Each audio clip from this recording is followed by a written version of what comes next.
This is the Mobile Home Park Lawyer Podcast with Ferd Neiman.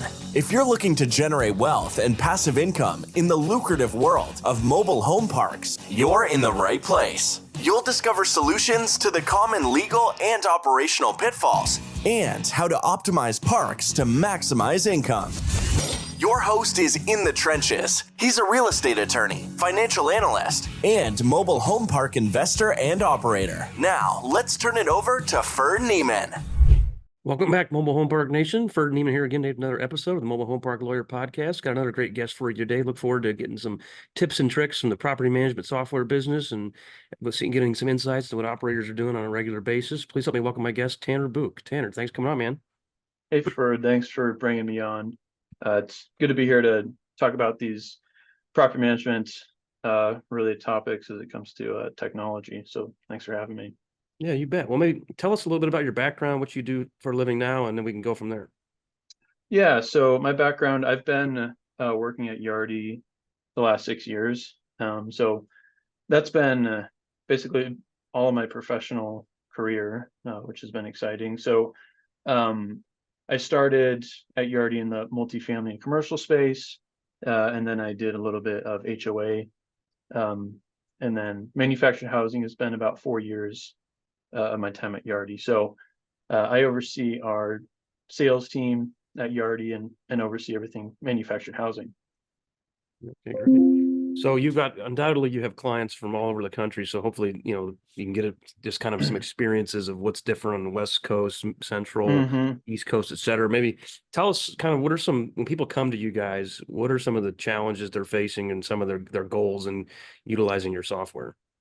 Yeah. So we manage the whole United States, and we serve clients small to large. Challenges just in general, people are looking to modernize their operations. So that could be a mom and pop that is on Excel or QuickBooks, and they're just looking to have a true property management system in place. Maybe they're looking to improve accounts receivable operations.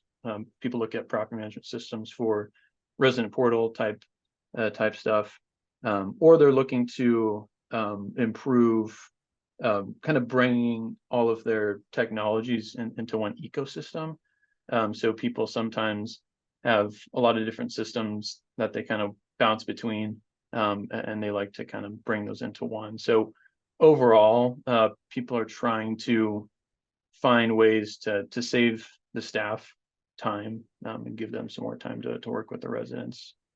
Yeah, no, I know. I remember when we used to do stuff on Excel or on Google Sheets, and then it's like, Sure. okay, we got one property. It felt like that worked. Then you get to 2 properties and 3 properties, like, okay, I definitely need a new system. And then, QuickBooks only has so much. So when you can integrate the accounting with the property management software, it's a game changer for sure. And then, you become somewhat of a, dependency relationship. Like I can't imagine, having to go back to the old way now. Just all the data and the reports you can pull, everything's just so much better once you've got it in one system. Or we don't have everything in one system yet, but I mean we have Microsoft Teams for stuff. We use money.com for some stuff, but Sure. From a accounting standpoint, not having it in different spreadsheets and things like that is a game changer.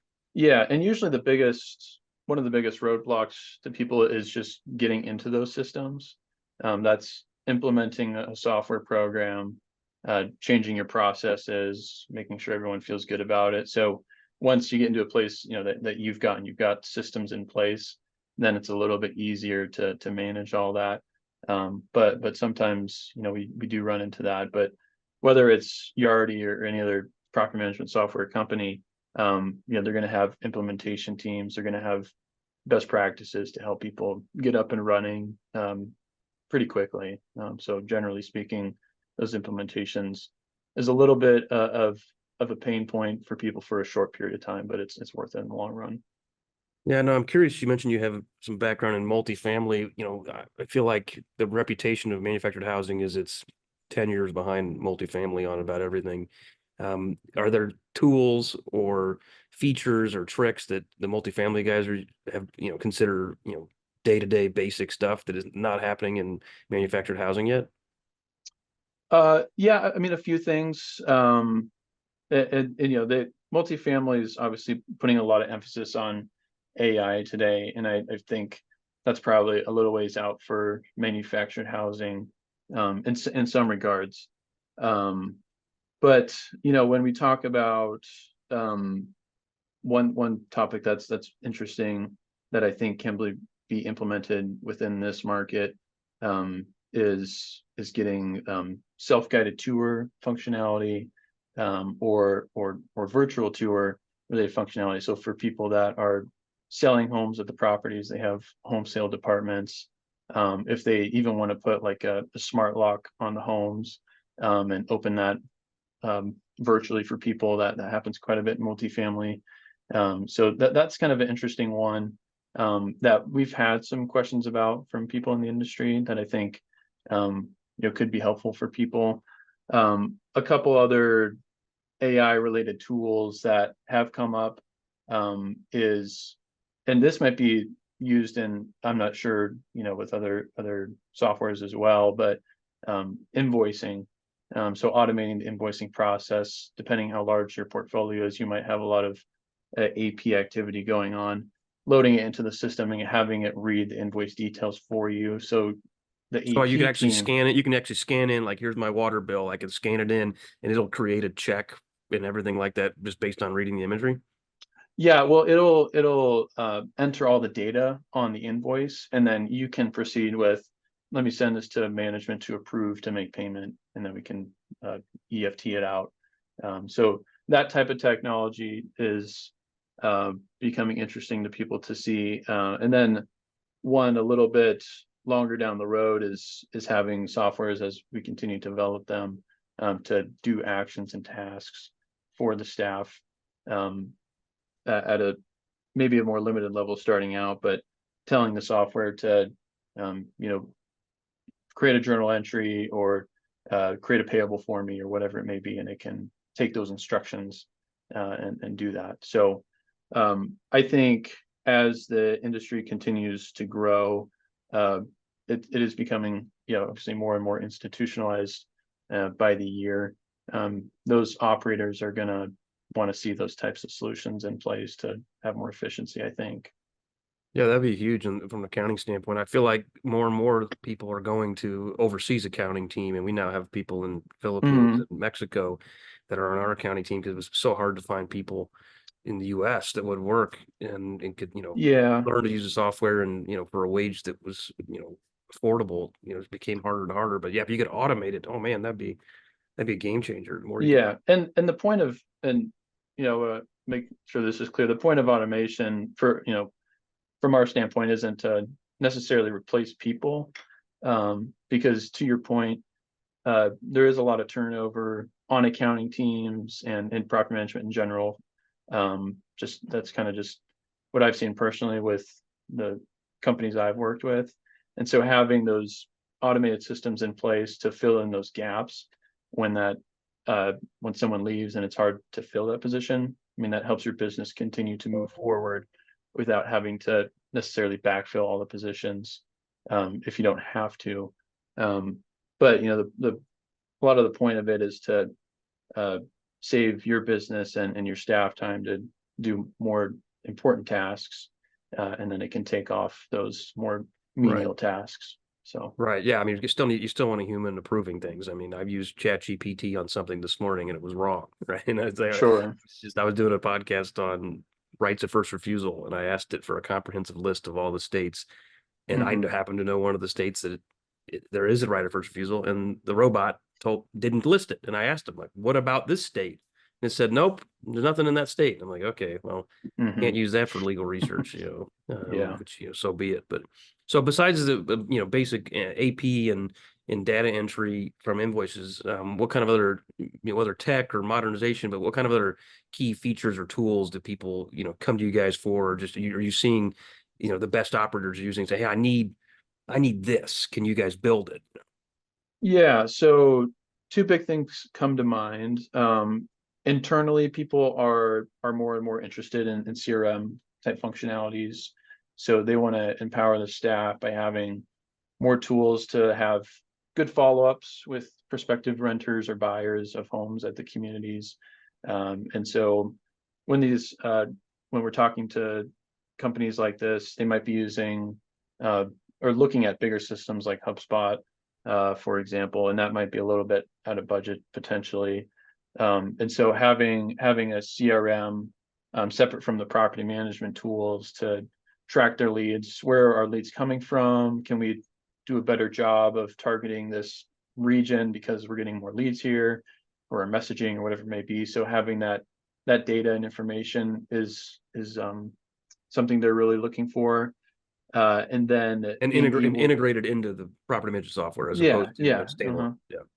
Okay. Exactly, integrated in, so they can have that whole life cycle from the lead all the way to executed lease and the resident information. Exactly.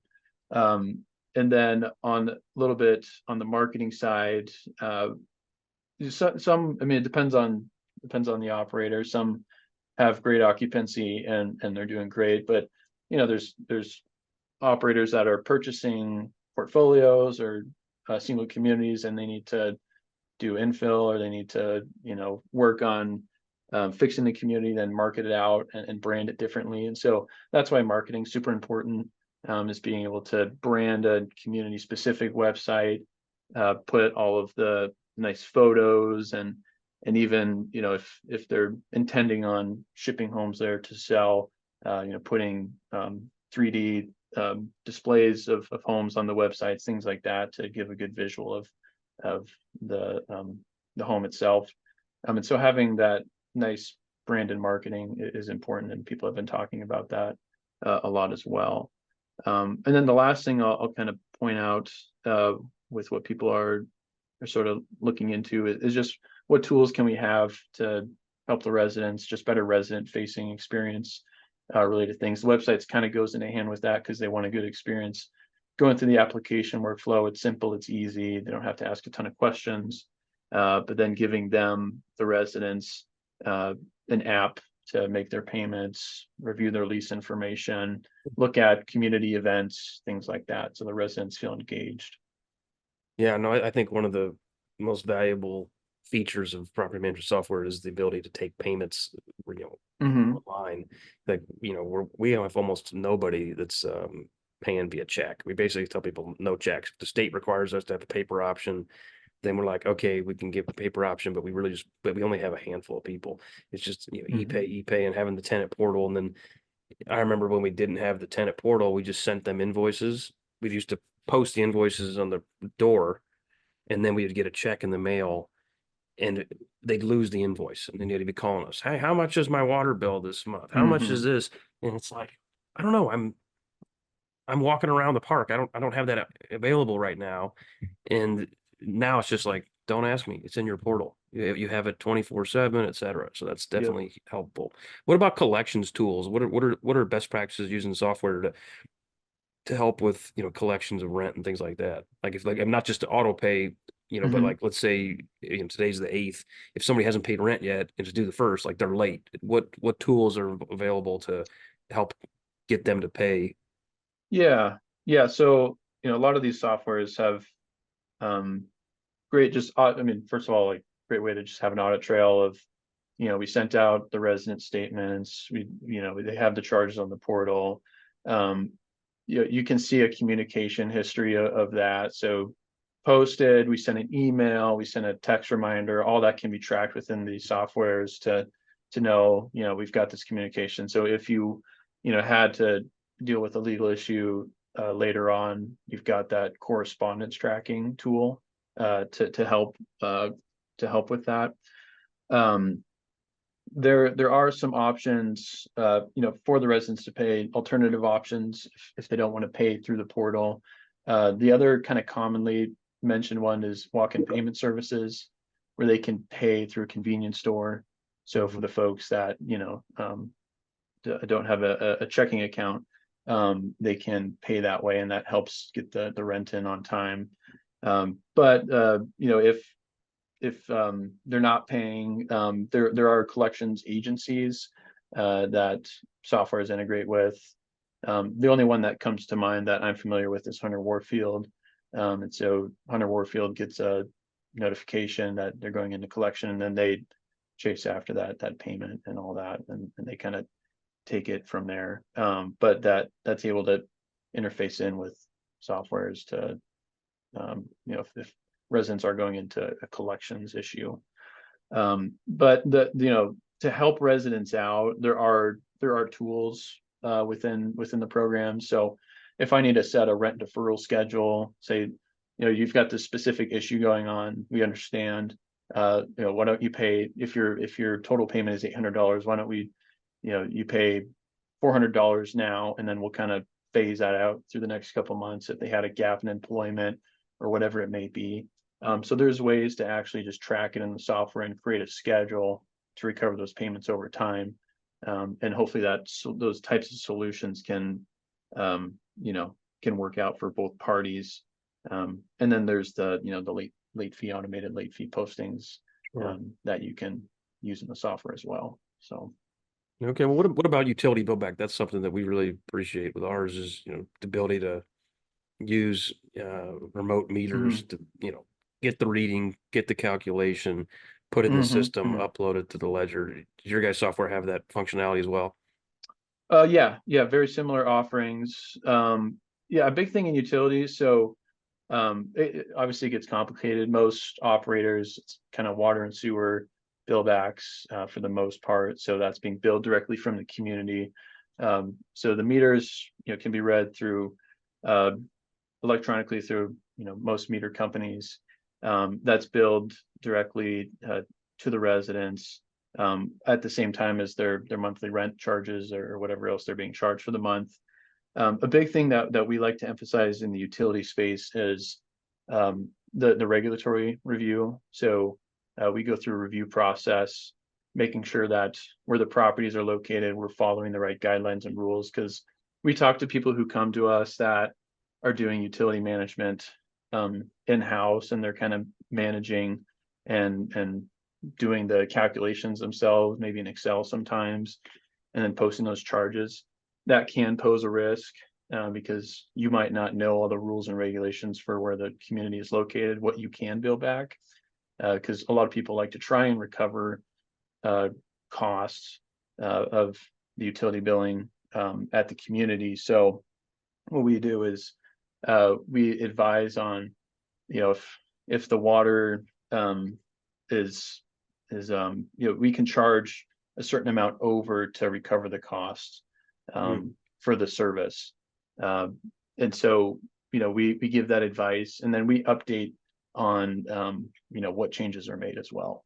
So people can run into certain, I've had a couple examples over the last couple of years where an operator is doing it themselves and they weren't identifying water leaks at the communities, or they're overbilling or underbilling. That happens quite a bit. But when you have a service in place that can tell you what you're supposed to be billing, and service that's tracking all that meter information, that can save you a lot of potential risk on the utility side. So it's a big topic. Utilities are a huge deal. I know we had it happen one time where the city rate was something like, I don't know, call it 1.10 per unit for water. Well, we were billing out at 1.10. Well, our recapture, we're losing water. Well, then we went back and looked at the invoices, had been missed. The city changed their rate from 1.10 to like 1.35 because they had different rates during the winter or during the summer. Well, we didn't realize that. It was a new property. We just thought, okay, the rate's the same. And then we realized we've been underbilling considerably, and it's been months and months. It's like, well, we can't really go back to the residents now and ding them with a bunch of extra. So we're like, okay, what do we, so then it became more of a paranoid point of like, okay, let's look at this rate because they don't change that often, but this one city, they change based on the season. So they do change, up and down several times throughout the year. And then at another park, this is more of a diligence thing. I already owned a park in this town. It was my hometown, and I knew the water rate, and we sold that park and bought another park in the same town. Well, I didn't realize that park number 2 was actually not in the city limits. It had a city address. It had city water, but it was just outside the city boundaries. So it was in the county. Well, the city charged double water rates if you live in the county. So we had estimated that our water bill was going to be X, and the seller didn't have good records, so we didn't really have a good, diligence thing to reflect. Like, okay, well, the water in this town is about $40 a house based on our prior experience, a mile away. Well, all of a sudden it was $80 a house. So we Yeah. increased the rent like $25 and passed through water, sewer, and the residents freaked out. We're like, you got to pay for your own water. They're like, water's $80 a month. And then for some people, it was $150 a month. And if they had, leaks in their toilet and stuff, it was even more. So we got a ton of heat. I'm like, okay, we didn't realize we were passing through that much water expense, which eventually we were able to still pass it through. But the challenge was, that limited our ability to raise rent, because it's like, people can only pay so much. And if you're throwing an extra 50, 60, $70 a month of water on beyond the original amount, then they're like, the next year we only raised the rent like $15 instead of 25 or 30, because the residents were struggling with the payment amount. So watching water is big. It's not uncommon, and so that's why it's important to have just utility billing regulation in some degree in place. I mean, it's hard to, like, to your point, it's hard to always maintain and track that. Sometimes these utility companies, they're not good at communicating, they're not good at letting people know about these updates. And kind of on the other side of utilities is the invoicing side. So for you as the operator, you pay the whole water bill. That's a big pain point as well, is getting the payment to the utility company in time, avoiding shutoffs, things like that. That happens sometimes with companies, and so that's another thing that people can look at and outsource out.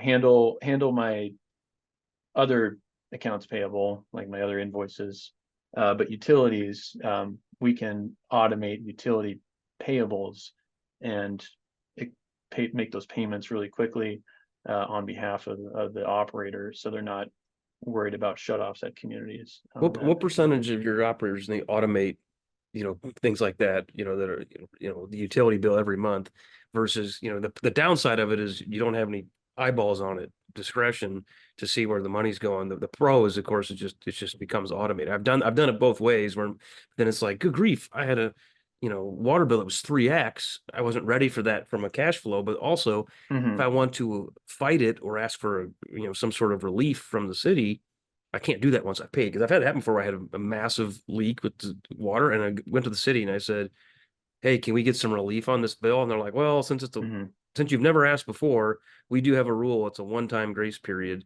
and we'll just bill you whatever your average has been for the last 12 months. So if your bill is normally 2,500 and then all of a sudden it's 6,000, they might let you get off the hook for that 1 month and only have 2,500. But if you just put it on auto pay, you send them to 6,000. Yeah, I would say, I mean, a majority of the folks are automating the AP side on utilities, and even just regular payables as well. Reason is just they don't have enough internal bandwidth to analyze all that and keep up with it. And so, like there's a lot of options out there. Like I know, like Conservice, Avid, Yardi, other companies have like these similar services where you can basically just outsource all that, and they'll handle it. And we have people on our side that look at that information and making sure it's accurate. So if there are discrepancies, there are issues, it's up to us as the company to call the utility vendor and sort it out on your behalf, as part of the service. So that does help quite a bit. But utility management is always a big pain point. But just making sure, the biggest point driving home is just making sure that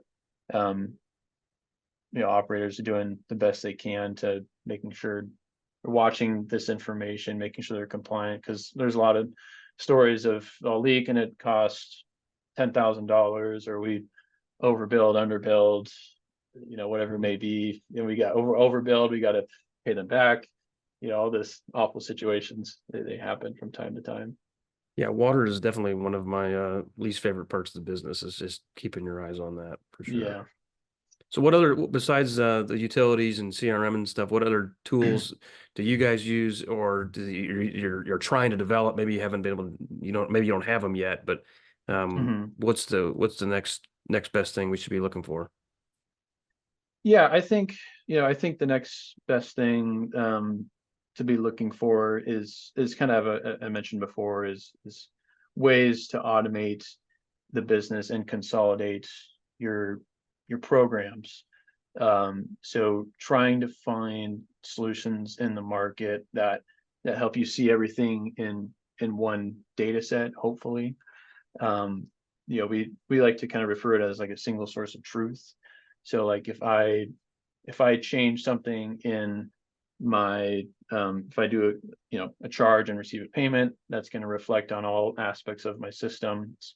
And so being able to have everything in a consolidated form is going to be extremely helpful for people.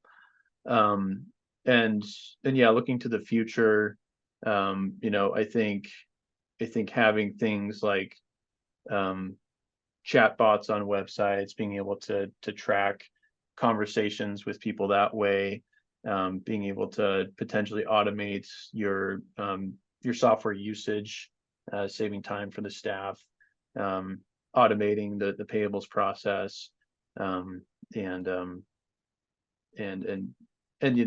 trying to, obviously you want to have that personal touch to it, so it's not removing the human interaction of the leasing process, but it's trying to save people as much time as possible and make them efficient.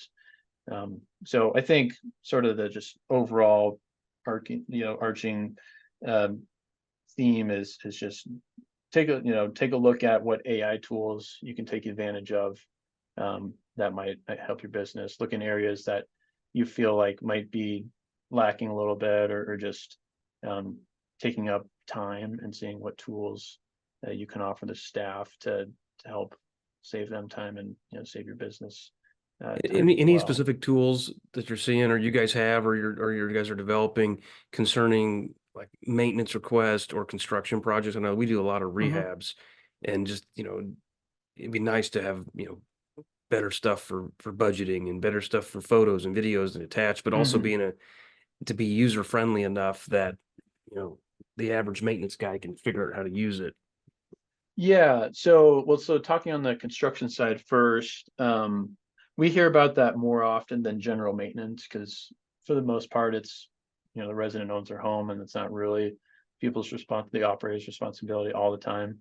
But construction is a big topic. So construction, Yardi, speaking of Yardi, we have construction manager is what it's called. And I mean, it's a whole construction management module. So it's tracking the projects and the jobs, and it's kind of treating the company as like the general contractor, essentially overseeing all the components, the budgets, change orders, and then the job cost and the accounting. It tracks all that within that type of module. And then on the maintenance side, there's maintenance built specifically into the property management systems. So you look at Rent Manager, Manage America, Yardi, there's general maintenance functionalities built into those programs to give them tools. But speaking on our side, we do have maintenance mobile apps, and they can be kind of specific to the maintenance staff themselves, and give them those specific permissions to record a maintenance request with general community thing, whatever it may be. There's tools for that to be able to take it remotely, and record the information, take photos, take videos, rather than people writing it down or having to go back to the computer and write it down. Yeah, I think the more people can use that, the better. I wish we did a better job of tracking some of those maintenance items, because I mean, there's a guy in Kansas City, actually, I'm trying to think what the name of his company was, but like 15 years ago, he came up with a maintenance app like that. They had a huge portfolio. They third-party management company, and it was just like take a hole in wall, take a picture of hole, punch in unit, and boom, it was in the portal, and it was on that unit, and you could see these, and he could put a price quote. He could say, "Here's the key code to the door. Here's the tenant's availability." And then it would go into this hopper of all these different tasks. And then somebody at their desk could prioritize them and dispatch. And so the guy that was taking the photo wasn't even the one that was going to fix it. It was just staying on top of it. And I'd like to use that more where the resident can just do that. And, Yeah. Well, a lot of these resident apps that is a function that exists. So the resident's got a little maintenance thing in their app. They can take the photo, they can put in the description, and then they can say, okay to enter, and maybe put, there's a dog or whatever, put that type of information in. So those functions do exist. And yeah, people taking advantage of that saves a lot of time as well. Yeah. Okay, good. Well, what other tips or tricks, anything else you want to cover before we jump? I think we covered it pretty well. I think my message, to people is just definitely be open to new softwares, definitely be open to looking at new ways to improve the business. It's everyone's got a lot of stuff going on and want to make sure their business performs well. And technology is a great way to help the business grow and to help the business continue to perform well. So, my message is always be looking at where technology is going. Always be looking at, whatever software you're using today, pay attention to what they're putting out. Take a look at what you're not using in your program. That's a big thing that, we try and talk to our clients about is you've got all these tools and you might be saying, oh, I really need this function. Well, it might be in your system today. You just don't know it. Right. And so we can dive in with you to take advantage of it. So, I would just say that. No, I think definitely getting smart on your program. I've done that before. I'm like, we should get them to invent something like this. And someone's like, they already have that. Like, really? Yeah. I didn't realize, site maps were already part of the program and things like that. Like, oh, that would be nice to be able to keep it in the system instead of ad hoc, or on some other Adobe or something. Yeah. Okay. Well, great. Well, Tanner, appreciate it. Where can people reach out to you after this? Yeah. So my email is tanner.buuck, and that's Buuck @yardi.com. My phone number is 208-407-8774. So that's my contact information if you want to reach out. Feel free to ask me any questions. I frequently travel to trade show events, industry events, so potential to run into each other as well. But I really appreciate you having me on the show here. It's great to have this conversation. So thank you very much. Hey, no problem. Thanks for coming on. You've been listening to the Mobile Home Park Lawyer Podcast with Ferd Neiman. Ready to learn more? Go to www.themobilehomelawyer.com for free resources and materials to help you succeed. If you love the podcast, go to Apple Podcasts, give us your review, and subscribe today. Thank you for listening. Neither the Supreme Court of Missouri nor the Missouri Bar reviews nor approves certifying organizations or specialist designations. The choice of a lawyer is an important decision and should not be based solely upon advertisements.